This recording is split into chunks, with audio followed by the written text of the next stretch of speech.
your stink eye. We try our best, and we're successful.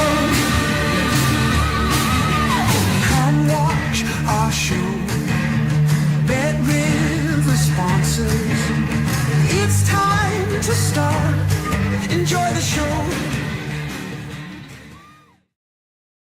And a very warm welcome to one and all. Welcome along to Betting Weekly Live. You're with Dan Roebuck, and thankfully, Rory Barlow has sorted his sound out. Soccer on the agenda.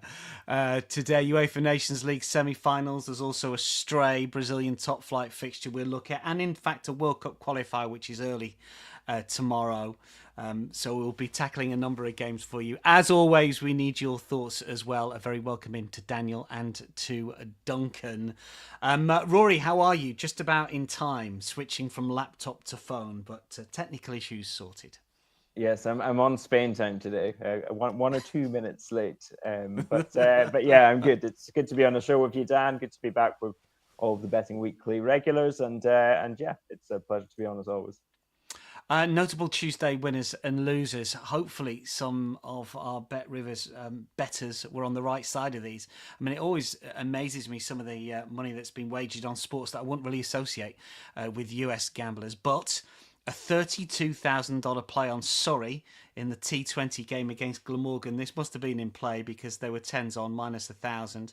Also, the IPL cricket, which finished yesterday. The Royal Challengers Bengaluru, who got the better of the Punjab Kings in the final. First time that RCB managed to win. Shout out to Virat Kohli as well, who managed to top score for RCB. They minus 112. They were favourites. That's ahead of the action. We had a $20,000 play on them. Also, some winning bets on the Yankees against the Guardians under 0.5 first innings runs, minus 114. We had some betting on the basketball in Spain, Malaga against Barcelona, an $11,000 play on over 175.5, which was minus 112, which was a winner. How popular is basketball in Spain, Rory? I know sort of, traditionally the sort of big soccer clubs have sort of basketball clubs attached to them. I'm never quite sure how popular it is. Does it get a lot of airtime TV-wise? Obviously popular for that punter with an 11-grand play. Is it big? I think, given the lack of general height in Spain, it is surprisingly popular basketball. It's probably one of the 2 or 3 kind of biggest sports, I'd say, in Spain. It does have a big audience. A lot of people go and support the basketball teams, and quite often those big clubs as well will have their own kind of dedicated stadiums. And yeah, the Gasol brothers, of course, huge in the NBA for a long time.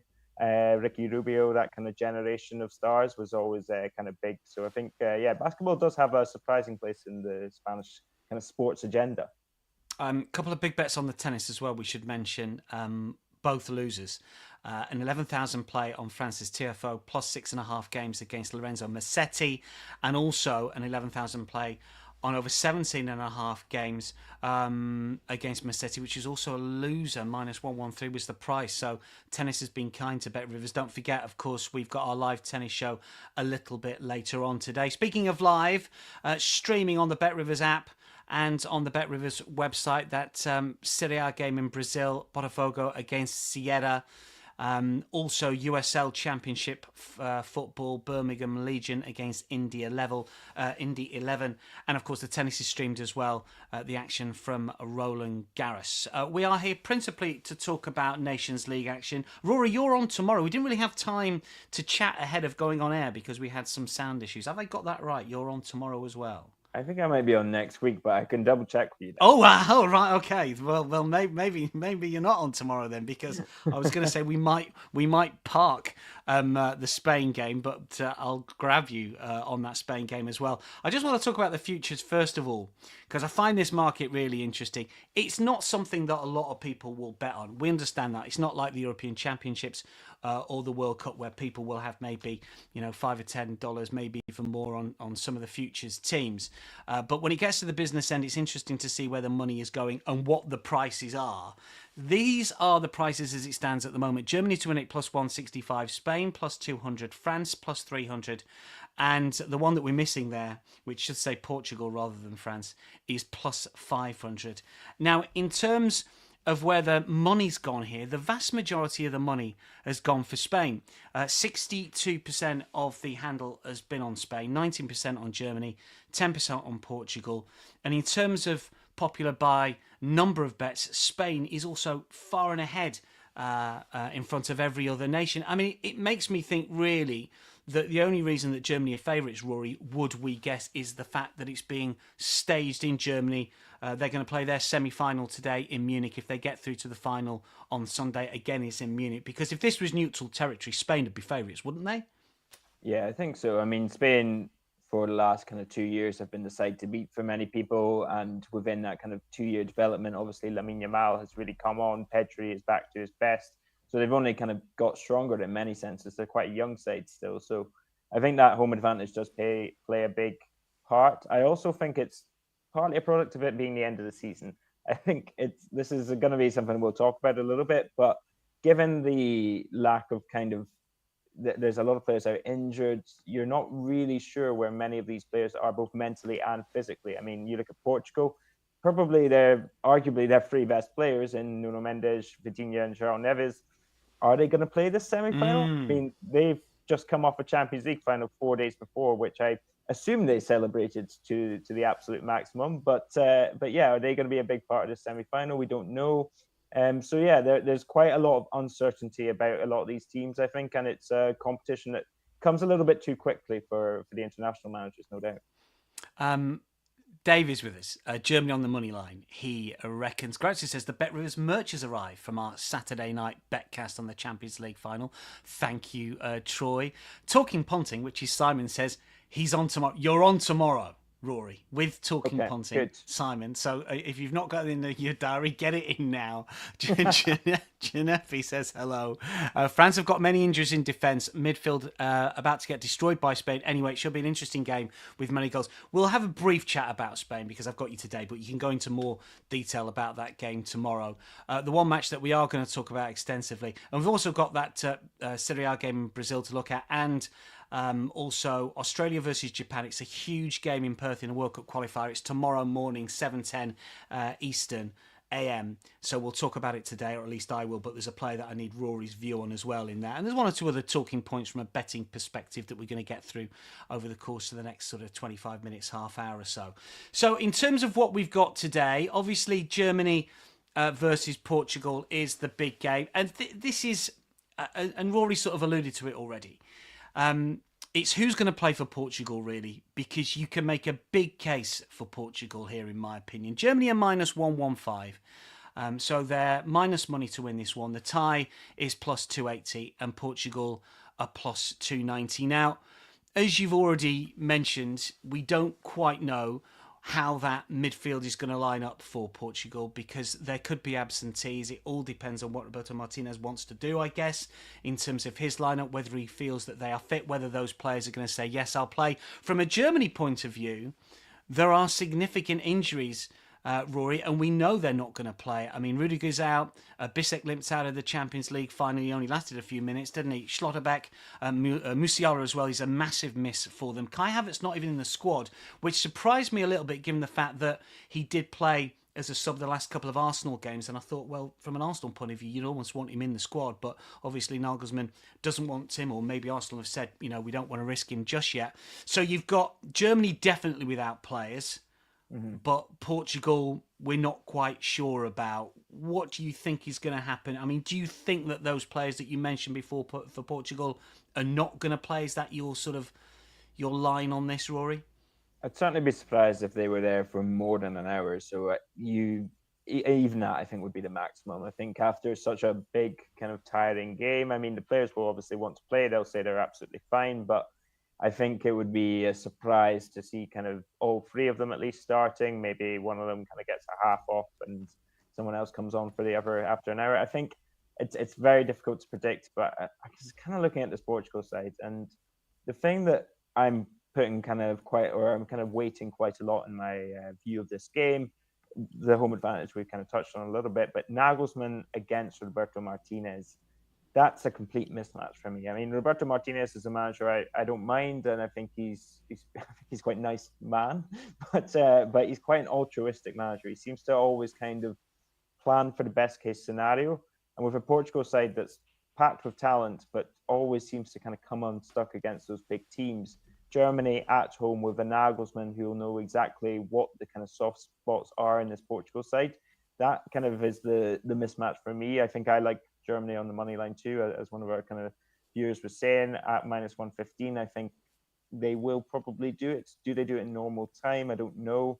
But yeah, Germany on the money line is one of my picks for today. And I think that mismatch between Nagelsmann and Martinez, I think Florian Wirtz is still kind of one of the best players. And you've got to remember that Wirtz is not one of these players that's going to have been involved throughout the kind of last kind of 5-6 games, throughout kind of the semi-finals. He's had a bit of time to kind of rest and relax and reset. So I think Germany, even though they'll be missing some of that star power, a lot of their kind of best players won't have been through the absolute kind of rigors of that kind of final stages of the season. So yeah, that I do kind of like Germany in this game, as we said. Yeah, I'm torn on this one, and I will wait until the teams come out before I place any wagers. Because if we get a full strength Portugal side, and they're not missing any players in terms of injuries, it's just whether, as Rory points out, as we all know, Martinez wants to rotate and rest, and thinks he can get by and maybe get through to the final. I mean, Portugal generally have got a pretty poor record against Germany. They've lost their last 5. They haven't beaten them since beating them in Euro 2000. So that's a generation back. So head-to-head, for what it's worth, would point you in Germany's direction. But if it's a full-strength Portugal side, I'm interested. I say full strength. Ronaldo, rightly or wrongly, is considered full strength. He's 40 years old now. He's going to make his 220th cap. We have got a special bet, incidentally, when it comes to Ronaldo. I mean, I don't know what your thought is here. He's scored a goal in 5 of his last 7 Nations League matches. Ronaldo to score over 2.5 goals at plus 250. Give us your line on Ronaldo. I mean, if you were the Portugal manager, you wouldn't have him in the lineup, would you? Would you? No, I think nobody would, apart from I'll give Martinez you a good and the Portugal football authorities. I'll give you a good summary of where my kind of head's at on Ronaldo, and maybe kind of more, again, weighted because they were playing against Scotland, my own nation, of course. Ronaldo played against Scotland and missed 2 or 3 really good opportunities, contributed very little to Portugal, and ended up getting the winner in the 89th minute. I think if you give him enough chances, he will score, but at what cost? Are we kind of putting him in the lineup is the other thing. So, yeah, I mean, obviously, incredible player throughout his career, but I don't think if he didn't have the stature that he had, he would be in the side based on merit. Yeah, look, Portugal are better off without Ronaldo, objectively speaking, says G. Davis. This is very true. Dave says he's selfish. JP Ronaldo really does not look like 40. Well, he doesn't look 40, to be fair, but, you know, in terms of the way that he gets about the pitch, he sort of moves a bit like he's 40, in comparison with other footballers, not in comparison with other 40-year-olds. Well, exactly. This is the truth. But I am really torn on this one, because I think if Portugal show up, they could win. I get the fact that Germany have still got some real talent. I mean, Gnabry's back in the squad. Sani might play. Undav probably going to play it from. Wirtz has had a really good season, but we know he's going to sign for Liverpool. We think he's going to sign for Liverpool defensively. I'm not quite sure. I mean, ter Stegen's probably going to play. I'm never quite sure with keepers when it comes to fitness, but you might lack a little bit of sharpness. Did he play anything towards the end of the season for Barcelona or not, Rory? He did play the last couple of games. He's particularly sharp, it has to be said, which could influence your thinking as well. And he's obviously, well, at the minute, Barcelona are just about to kind of complete a deal for a new goalkeeper who, in theory, is going to replace ter Stegen. So his mental, where his head's at, is going to be an interesting place. He said he's staying. He said that I'm going nowhere. I'll be there next season, and I'm going to fight for the number 1 spot. But certainly, doubts that have been kind of growing about ter Stegen in Spain have really come to a head in the last kind of year. And I think after this is a 3rd knee operation in 4 seasons. So, and he's also just turned 33. So, I mean, it's understandable that people are kind of questioning whether he's a long-term answer. But yeah, mentally where his head's at, he'll obviously want to prove a point, but he has to actually be able to do that and has to be able to perform at a high level to do so. It'll be interesting to see what happens. I think Nagelsmann said he's going to play. So Rory's going to go money line Germany minus 115. I'm going to wait if it's full strength Portugal, because there's no one missing. If it's full strength Vitinha and Jan Evers and co, then I'm going to play Portugal on the Asian line. half a goal start at -107. I think it will be value if they play full strength. If they mix and match it, I will not be having a bet on the money line. So we're disagreeing a little bit of that, but we're agreeing, I think, when it comes to goals here, Rory, because this just screams overs, does it? I mean, it's -180 for over 2.5, plus 138 for under 2.5. I mean, I've got one or two stats for overs. You like overs, I think, don't you? Yeah, overs are part of my kind of same game parlay pick. Go on. What's your SGP? I'll give it to you now, Dan. It's plus 150 for over 2.5 goals. Germany, most shots on target is going with that. Plus 150 for those two to come in. Yeah, I mean, I think we said Germany missing players. Two of those players missing are Nico Schlotterbeck and Antonio Rudiger. Obviously, that's central defence gone. So that's a bit of an issue for Nagelsmann to work out. I think Germany will concede at some point. I also think Portugal will concede, and I think there'll be a winner. So one way or another, you'll get to 3 goals, I think, in this game. And you never know. I mean, sometimes these players can turn up and put on an absolute bore fest, and everyone kind of plays it tight. But again, as we say, end of the season, players are a little bit more relaxed, maybe a little bit less tense after kind of a few weeks of the end of the season playing out and not necessarily having everything on the line. Again, there's exceptions to that, but yeah, I think goals, and I think we've seen, apart from Croatia, and we know how much Croatia love extra time. We know that that's their speciality. So apart from Croatia, pretty much all of these Nations League Final Fours have included quite a lot of goals in them. Yeah, that's one of my stats. I mean, everywhere you look, there's overs. Expected goals on average for these two teams in the Nations League so far, 3.5 Germany per game, Portugal 3. Head-to-heads, whether you like head-to-heads or not, if you look at the odds, they've been very similar over the last 6. 5 of the last 6 have hit in recent form, 6 of the last 8 Germany, 5 of the last 8 Portugal. And you mentioned the Nations League and plenty of goals. I think in the quarterfinals onwards, 5 of 8 have gone over. So all those implied probabilities would suggest that -180, look, it might not be the best bet, and it's been bet today. But what kicks it over the line is the fact that all the semi-finals, bar one that we've had throughout Nations League history, I know there's not been too many renewals, have gone overs. So I think you might be able to push it over 2.75 at -114. So shots as well. It's basically Germany to outshoot Portugal for the second leg of that SGP, Rory? Yeah, I mean, I think Portugal will probably be playing more on the break or more direct than Germany will. I think Nagelsmann will want control, and I think he'll try and take out Portugal's offensive power by having the ball and by kind of keeping this Portugal side in. And so I think Germany, again, I don't necessarily love their kind of goal-scoring talent. So they don't have a kind of top-class striker. So there's a good chance that they are in and around the box, peppering the goalie and not necessarily kind of getting really clear chances off. Whereas Portugal, I think, might break and they might have even clearer cut opportunities, but less shots on target. Got it. So SGP for Rory, overs and Germany to have more shots. I'm just going to play the slightly bigger line. It was -114. I suspect it's a little bit shorter, over 2.75 goals. And just one other thing to consider potentially. First of all, I can tell you where some of the money's gone. Most of the money on Germany, most of the money is on 69% of the money on under, 72% of the tickets on over. So that's a bit of a split.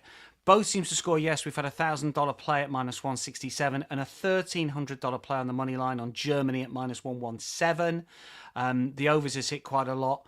6 of 8 Nations League matches, as Troy's pointed out with his stats here. And the other player that I just wanted to talk about was Joshua Kimmich, who's recorded 2 goals and 4 assists over his last 4 Nations League appearances. One of our viewers put up Kimmich somewhere. What was he talking about? I can't quite see where it was. Ginepi, got my money on Kimmich to score or assist at +240. It's his 100th appearance for Germany tonight. And potentially, he's going to be on penalties. He did score a penalty against Italy in that 3-3 draw. So if he's on penalties as well, anytime goal scorer is +750. I presume he's going to play right back tonight. We know he's played sort of midfield more than occasionally throughout his career, but I think he's going to revert to right back. Any sort of crosses. I think that score and assist that Ginepi has put up at +240 is not the worst as well. Ronaldo to score a pen +600. Sorry, Rory, you're saying? No, certainly worth half a unit. Yeah, I think so. Ronaldo to score a pen. I think he missed, didn't he, against, was it Denmark they beat in the quarters? What price is Ronaldo for most shots off target? I mean, the thing is, I mean, I don't know what just the shots line is for Ronaldo, but he will shoot on site all the time from any angle, everywhere. Not so much on target, but just the shots line, it might be worth a little bit of a look at. So that's Germany against Portugal. That match tonight at 3 p.m. Eastern for you. Now, Rory, as he now knows, he's on tomorrow with Simon, so I don't want to dwell on the Spain-France game too much. What I want to ask you, though, is, and we looked at those Nations League futures. You're in Spain, and you are the editor of Football España, so you will know how seriously Spain are taking this. Do they want to win it? They are the defending champions. Is this significant for De La Fuente? What's the vibe in Spain about this tournament as it is, the sort of semis and finals, should they get there?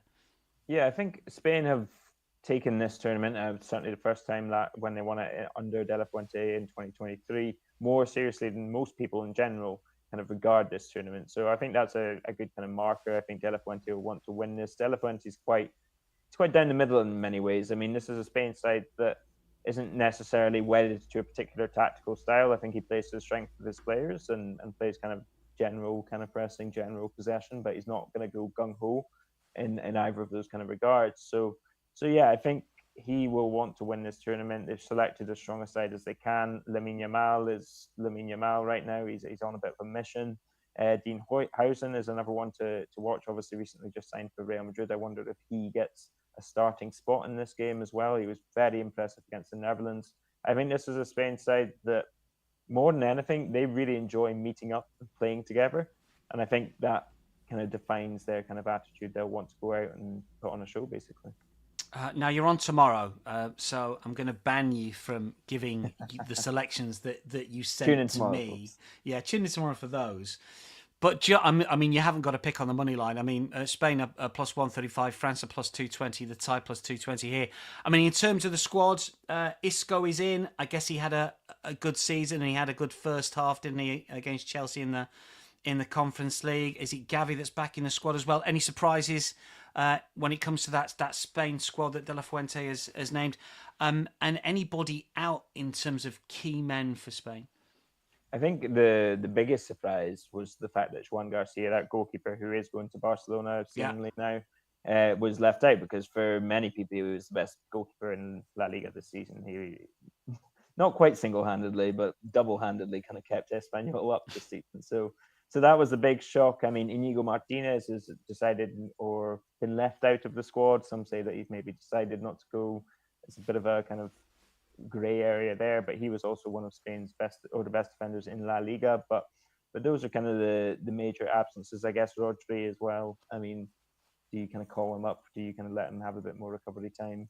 But yeah, I think for Spain, it's a relatively strong squad. I think for me, the big question about them, and we saw Samu Agawa was on the kind of goal line there. We saw that he was priced up.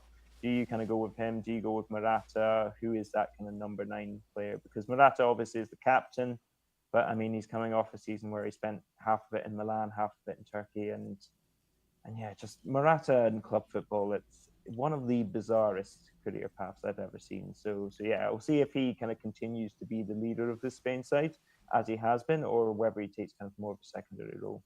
Yeah, just from a France point of view, I mean, you talked about that Portugal are probably going to be resting players that were involved in the Champions League. I mean, Deschamps is not going to play Barcola, Dembele and Doué, because that means he'd have to leave Mbappe out. I mean, I don't think any of those three are going to start, so it's probably going to be Mbappe and potentially who've we got there to? Because I mean, Colin Moani will probably play, won't he?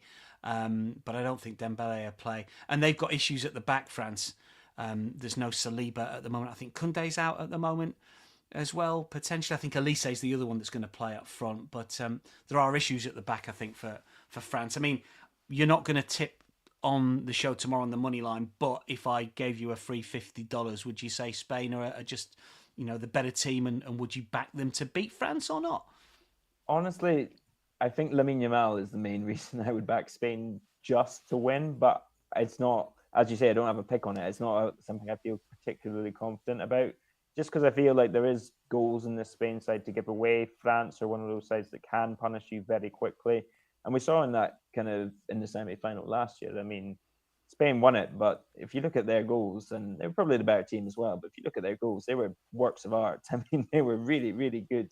The way they kind of broke France down. I mean, Lamine Yamal's obviously a long shot, but France for 20, 30 minutes did kind of dominate that game. Netherlands had a lot of joy against the Spain side in the quarterfinals. So Yeah. I think Spain are there to be got at. It's just whether you can keep them out at the other end is the big question. Camavinga, another one who's out. Yeah, one or two issues with France.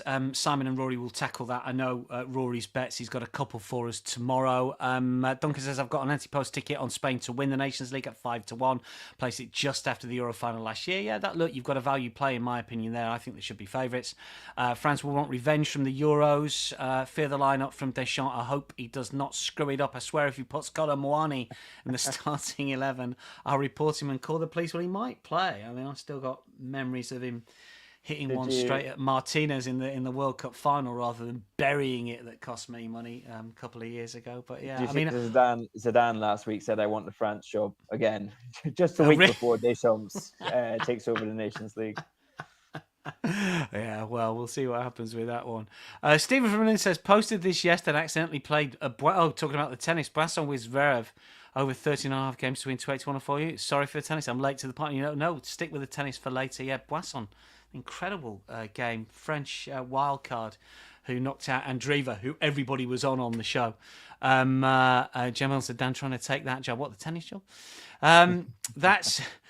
The tennis is a little bit later. Tomorrow, it will be Simon and Rory talking about that Spain game. Just one or two stats for you. Money line, 90% of the money and 65% of the tickets on Spain. 51% of the money and under. 77% of the tickets on over. So the shrewd players are coming for unders there, minus 136, with the wreck money on overs plus 105. That's interesting. What else we got? $1,400 play on Spain over 12.5 shots at plus 110, and over 2.5 goals as hit in 6 of Spain's last 8 Nations League matches. Both teams' scores hit in each of Spain's last 4, and in 3 of France's last 4 in the Nations League. Giuseppe says, I took Boisson 11-1 live first set. Well done. Jamel says, yeah, Boisson almost torched me this morning. Incredible performance. I think Andreeva was about 9s on, wasn't she? Minus 900 something like that. Nigel will be on a bit later, I think, with the tennis. What have we got remaining for you today? Obviously just the one sort of main live game, but there is a Brazilian game a little bit later on. It is Botafogo against Ceara. Incidentally, when the World Club Championship comes around, we're going to have a new face on the show who's very, very good at South American football. But one of the reasons that I just wanted to mention this game, A, it's live on the BetRivers app and BetRivers site.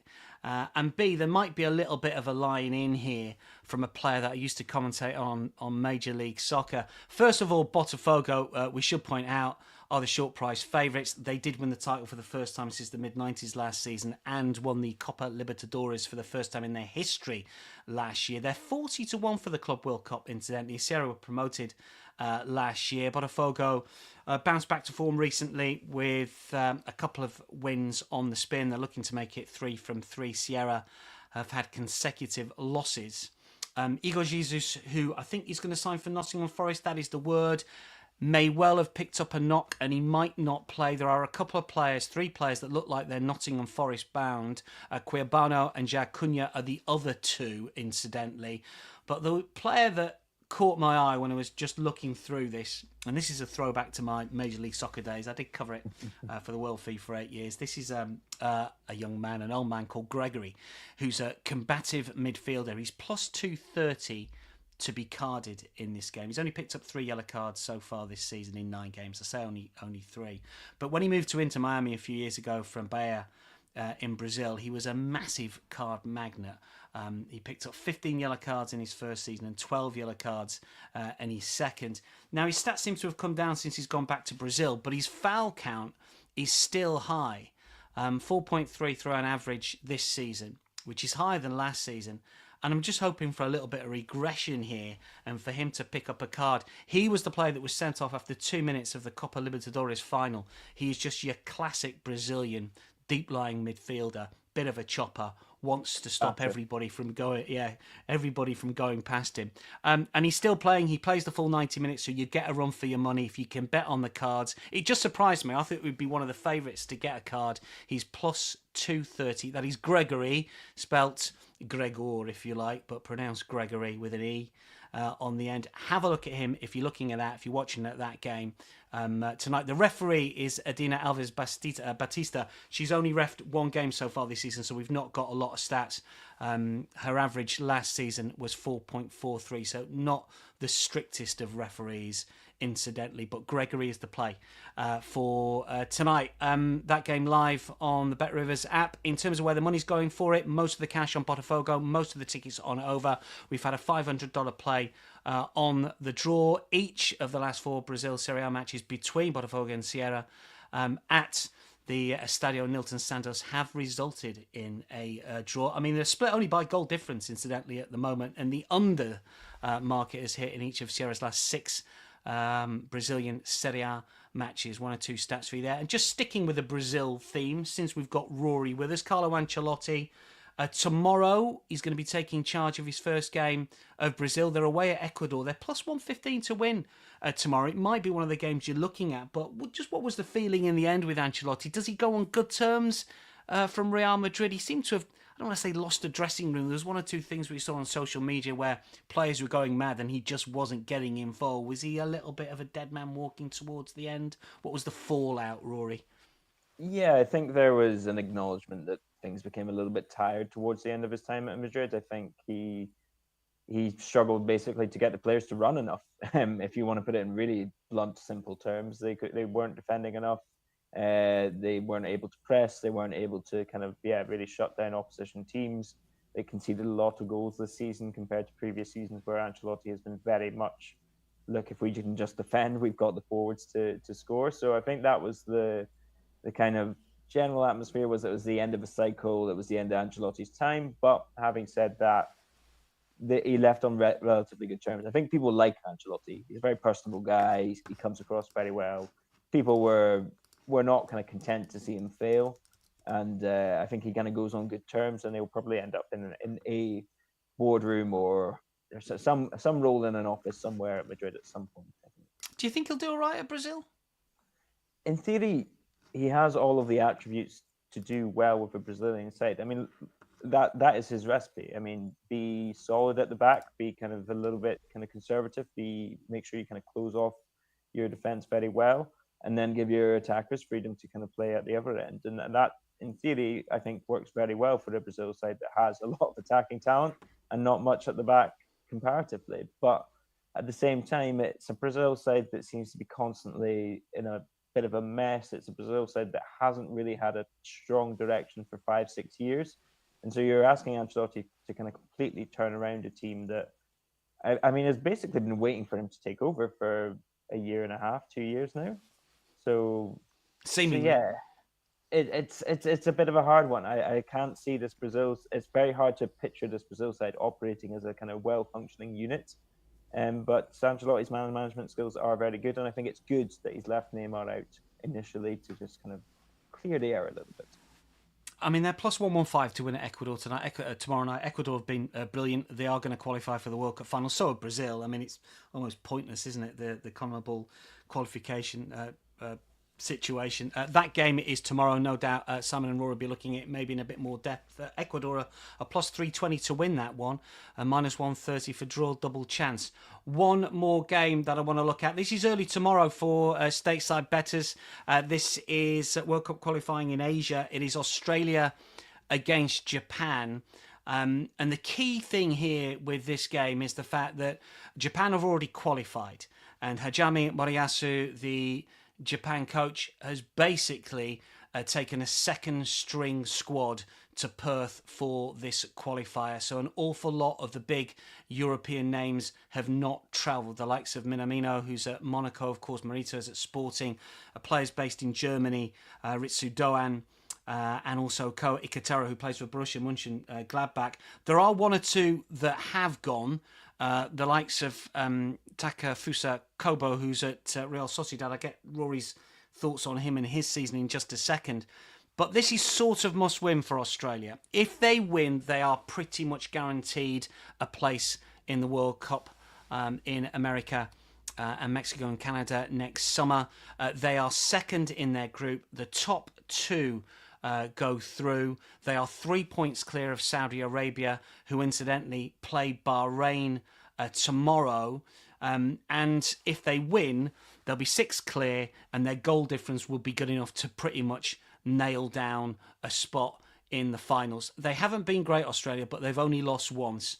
And with a second string Japanese side, I think Australia Tino bet at around about minus 125 might be the play here. The Japanese players that you see listed there, we haven't got any time goal scorer, but Ogawa, Nakamura and Ueda, most of them playing Dutch football. There's some big hitters that are missing, but there's an awful lot of J-League players that generally don't get a looking that are playing. And if you can get an anytime goal scorer bet on Adam Taggart, it might be worth a little bit of an interest, because this match is being played in Perth. He's Perth born. He plays for Perth Glory. He's got 10 goals in 25 games last season in the A-League. He's plus 390 to get first goal, but I play him anytime goal scorer. Australia need to avoid defeat, but a win will probably see them through. Their record in Perth, incidentally, is very good. It's rare that they play in Western Australia. They don't play Perth that often. They've only played 6 games there. They've won their last 4. They've only been beaten once, and that was back in the mid-90s. So there's a lot of positivity around that. And the fact that Japan have sent a second-string squad would go in Australia's favour as well. Just on Kubo, I mean, what sort of season has he had, Rory? Because I think the last time we talked to him, maybe a season or 2 ago, he was a player that he thought, look, he's destined for maybe, a better team in Spain or maybe the Premier League. Has his star dimmed a little bit or not? Yeah, a little bit. I mean, I think, 2 seasons ago, at the end of 2 seasons ago, I thought he was kind of destined for the very kind of top of the Champions League echelon teams. I think he's had a bit of a tough season, as everyone at Real Sociedad has, to be perfectly honest. I mean, they finished 11th, having qualified for Europe for 6 seasons in a row. So that tells you that things kind of really went off the boil. And Kubo, kind of personally, I think you can still see the quality there. You can still see the flashes of brilliance. I mean, he's very nifty on the ball. He can go past the player, no problem still.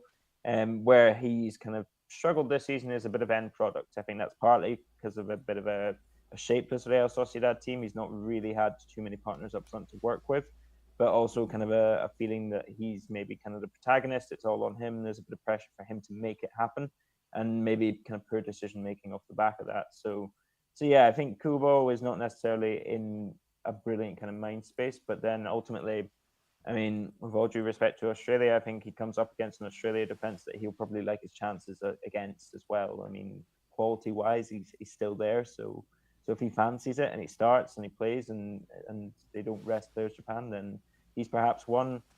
Talking about those poor decisions, look at maybe shots for Take Kubo. Yeah, he's an interesting player. I think he's going to start. I mean, there are a few that will start. Daichi Kamada will play, the Crystal Palace player, and I think there's 1 or 2 others that have gone as well. But it's very much second string. The stat is just 13 of the 27 players who made the previous squad are in this squad. So the squad that got them to the World Cup finals have already qualified. I mean, they're a very good team. Stephen talking about the J-League. I mean, the J-League's in a bit of an odd situation at the moment because Yokohama Marinos, traditional powerhouses, are at the bottom of the table at the moment. I don't think they'll go down, but they've got a little bit of work to do. We're at the halfway stage, the J-League. But look, it's a second string side. Australia need to win. There's not a lot of depth and quality to the Australian lineup. One player that I do like is Alessandro Ceccati, who we looked at and talked about playing for Parma. He came back from an ACL injury and played the last 2 games for Parma. They drew with Napoli 0-0. Then they beat Atalanta. They came from behind to beat Atalanta last game of the season. He did his ACL in September, came back for the last 2 games and was really, really good. He's a centre-half. He's Italian-born, but he's an Australian centre-half. If he does play, that will potentially shore up the Australian backline. We'll see. I quite like them, Tino bet, minus 120 ish. Most of the money is on Japan. Japan, incidentally, are unbeaten in 16 years against Australia, so I'm flying against that particular stat. But hopefully, the fact that it's a second string team will see Australia through. That's around about 7 a.m. Eastern tomorrow morning. Just to wrap up with Rory, we'll get his best bet in just a second. I just wanted to ask you, because people are starting to get a little bit excited about Club World Cup. Obviously, Real Madrid and Atleti will represent La Liga. I mean, for Real Madrid, it's a big deal, isn't it? Because their season hasn't gone quite to plan at all. Yes, I mean, I don't think Xabi Alonso really wanted this job. Is he going to be in charge for it? Yes, he's come in, he's been presented, he's already there, and I think you can see with the swiftness of movement from Real Madrid, Trent Alexander-Arnold paying 10 million for him to essentially play 3 group games against Pachuca, Al Hilal, Al Hilal and Salzburg. Salzburg, yes. Thank you, Dan. It's very That's quick right. off the mark there. But yes, to play those 3 games, to pay 10 million for that is an awful lot of money, and not the usual kind of frugal, austere attitude we've seen from Real Madrid in recent years. And Hausen as well, coming in as well, acting quicker than they have in recent seasons. They're going to try and bring in a left back too. So I think Real Madrid are really focusing on this. The money is also a big aspect. Having gone out of the Champions League at the quarterfinal stage, having missed out on La Liga, 150 million, I think, is the total they would stand to earn if they were to win the whole thing. So, I mean, they've got 50 guaranteed, I think it is. But yeah, the prize money is a big thing for Real Madrid. And also for Alonso, you don't want to start off looking poor in this competition. It will. I mean, they're 4-1 favourites, plus 400. But I think that's maybe because of their group draw as well with those teams that we just mentioned. A word on Atleti. They've got Paris Saint-Germain, Seattle Sounders, and Botafogo in there. I mean, is Diego Simeone interested in this, or is it just I can't be bothered with it? What's his take? It's a bit of a nightmarish first game, I'll tell you that. PSG is their fixture, and given the way they looked. Although, having said that, Atleti last time out did beat PSG before they essentially got as good as they are right now. But I think Atleti will take it seriously. Again, for them, they'll look at this as money and a chance to kind of win a trophy with about half of the usual kind of suspects in Europe in that competition. Ultimately, Real Madrid will be one of those favourites, but at Barcelona, they only side that have really got the best of Atleti on a kind of consistent basis this season. So yeah, I think Atleti will look at this as kind of a one-off, a free hit in some senses. They're trying to bring in players as well, but yeah, I don't feel they have momentum. And having had a month and a half, 2 months of the season towards the end there, where they weren't really on the boil, where they looked a bit kind of unfocused, that leads me to doubt how far they can go beyond kind of maybe quarterfinals, semi-finals. You could get there, but to win it, I don't really like it. Yeah, I think I'm with you on that. And one last question for you. Cesc Fabregas looks like he's going to go to Inter. Surely at some stage he's going to coach Barcelona, isn't he? Because he's a Barca boy. But Como might lose him. What's the word in Spain with Cesc potentially going to Inter to replace Inzaghi? I think it's going to rock up at Al Hilal. We talked about Al Hilal. They're evens to qualify from their group. But I mean, Cesc at some stage surely goes to Barcelona, doesn't he? Yeah, you'd have to think so if his career continues like this. I mean, you don't have to do too much if you played for Barcelona to get the job. If you kind of say the right things, if you sound like you know what you're talking about, and you are a great player. I mean, Xavi spent 2-3 years, and obviously he has an incredible legend to back him up, but spent 2 or 3 years in Qatar and got the job. So yeah, I think Cesc has that kind of poise about him, and he speaks well. He's played under enough managers, has had enough success as a player that he will be considered quite quickly as somebody that could come in at Barcelona. Obviously, they don't need anyone right now, but yeah, if he does a decent job at Inter, then I think it won't be long before his name starts popping up in the odds on BetRivers somewhere. Do you think Barcelona are thinking we could have won the Champions League, incidentally? Because they were the better team against Inter. Do they think it's a missed opportunity? I mean, how did you view that? I think they would have struggled to beat PSG in that form, but if you look at the way that game went as well, Inter, they basically didn't play any of the football in midfield.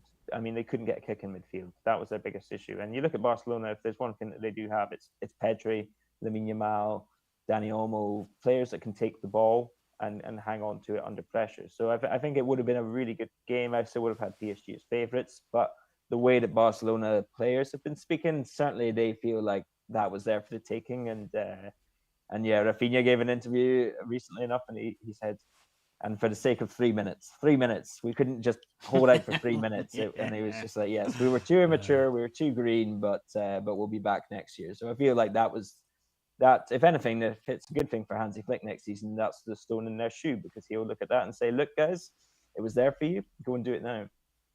Yeah, Barcelona not in the World Club Cup either. There you go.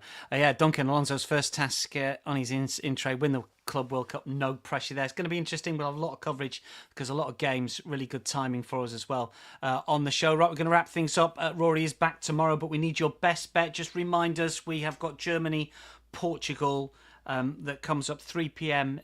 Eastern. Your bets on the game are? My bets on the game are Germany on the money line at -115. It was coming in at. And my same game parlay, which is my best bet for today, over 2.5 goals. Germany, most shots on target, +150. That will get you. And yeah, that's my best pick for this evening's Nations League semi-final. Great stuff. I'm going to go Portugal, presuming that they play a full strength side. I'll wait for the team news with a half a goal start on the Asian line at around about -110. Watch out for Australia. Tino bet against Japan, and Gregory, the Botafogo enforcer, to be carded at +230. Those are the bets for today. Still to come today, we've got Betting Weekly Tennis. Nigel and Tim are going to be looking forward to the French Open action. We've got live in-play picks from the boys. And then we've got Betting Weekly Hardball with Adam and Doug as they preview today's MLB action. And we've also got Betting Weekly Fast Break. Doug's going to be back a little bit later on with that one at about 3 p.m. Eastern. So plenty upcoming on the Bet Rivers Network on the Betting Weekly shows from myself and Rory, though. That is your lot. Have a very good betting night tonight, and we will speak again tomorrow.